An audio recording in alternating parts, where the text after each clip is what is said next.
Assalamualaikum and a very good day to the judges. I'm Evelyn Mahdiah and today I will be telling you the story of Little Red Riding Hood. Once upon a time, there was a little girl who lived in a village near the forest. Whenever she went out, she wore a red riding cloak, so everyone in the village called her Little Red Riding Hood. One morning, Little Red Riding Hood asked her mother if she could go to visit her grandmother, as it had been a while since they'd seen each other. That's a good idea, her mother said. So they packed a nice basket for Little Red Riding Hood to take to her grandmother. When the basket was ready, the little girl put on her red cloak and kissed her mother goodbye. Remember, go straight to Grandma's house, her mother cautioned.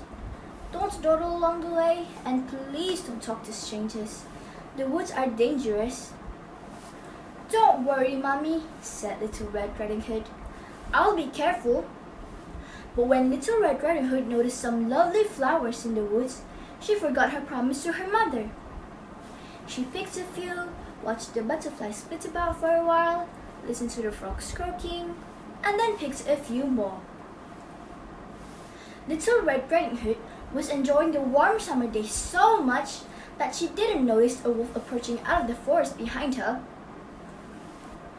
What are you doing out here, little girl? The wolf asked in a voice as friendly as he could muster. I'm on my way to see my grandma who lives in the forest near the brook, said Little Red Riding Hood. Then she realized how late she was and quickly excused herself, rushing down the path to her grandma's house. The wolf in the meantime took a shortcut. The wolf, a little out of breath from running, arrived at Grandma's and knocked lightly at the door. Oh, thank goodness, dear. Come in, come in. I was worried sick that something had happened to you in the forest, said Grandma, thinking that the knock was her granddaughter. The wolf let himself in. Poor Granny did not have another time to say another word before the wolf gobbled her up. The wolf let out a satisfied burp and then poked through Granny's wardrobe to find a nightgown that he liked. He added a frilly sleeping cap and dabbed some of Granny's perfume behind his pointy ears. A few minutes later, Little Red Riding Hood knocked on the door.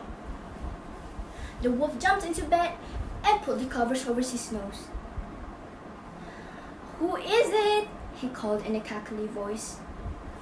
It's me, Little Red Riding Hood. Oh, how lovely.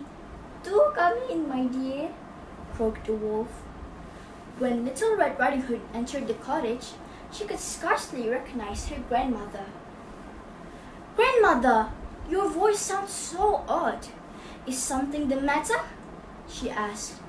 Oh, I just have a touch of a cold, squeaked the wolf, adding a cough at the end to prove the point. But grandmother, what big ears you have, said Little Red Riding Hood as she edged closer to the bed. The better to hear you with, my dear, replied the wolf. But grandmother, what big eyes you have, said Little Red Riding Hood. The better to see you with, my dear, replied the wolf. But grandmother, what big teeth you have, said Little Red Riding Hood, her voice quivering slightly. The better to eat you with, my dear, roared the wolf, and he leapt out of the bed and began to chase the little girl. Almost too late, Little Red Riding Hood realized that the person in the bed was not her grandmother, but a hungry wolf.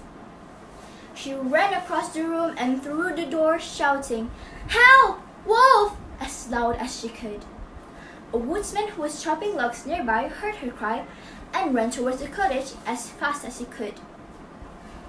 He grabbed the wolf and made him spit out the poor grandmother, who was a bit frazzled by the whole experience, but still in one piece.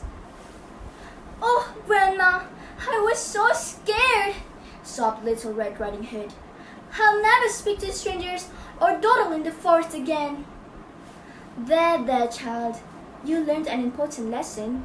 Thank goodness you shouted loud enough for this kind woodsman to hear you. The woodsman knocked out the wolf and carried him deep into the forest, where he wouldn't bother people any longer. Little Red Riding Hood and her grandmother had a nice lunch and a very long chat. The end. Well, so I believe.